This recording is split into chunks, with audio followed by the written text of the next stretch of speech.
वालेकुम मुफ्ती साहब, एक मसला पूछना था।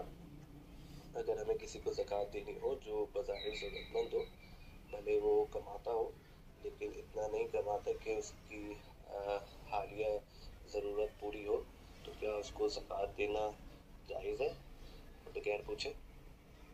जी वालेकुम सलाम रहमतुल्लाहि व बरकातुहू। एक आदमी कमाता है लेकिन इतना नहीं कमाता कि उसकी ज़िंदगी की हाजत पूरी हो जाए, तो क्या उसको ज़कात दी जा सकती है? देखें, ज़कात देते वक्त आप उस आदमी को ज़कात देंगे जो शरीफ फ़कीर हो। शरीफ फ़कीर का मतलब ये है कि जो खुद साहिब निसाब ना हो वो शरीफ फ़कीर है, तो आप उसको ज़कात दे सकते हैं। अगर ये आदमी जिसके बारे में आप बयान कर रहे हैं, अगर ये शरीफ फ़कीर है, इसके पास जमा पूंजी भी नहीं है, कोई ऐसा प्लाट, कोई ऐसा माल इसके पास मौजूद नहीं है जो 52.5 तोले चांदी की मिकदार के बराबर पहुंचता हो, तो ये शरीफ फ़कीर है, आप इसको ज़कात दे सकते हैं। अस्सलामु अलैकुम रहमतुल्लाहि व बरकातुहू।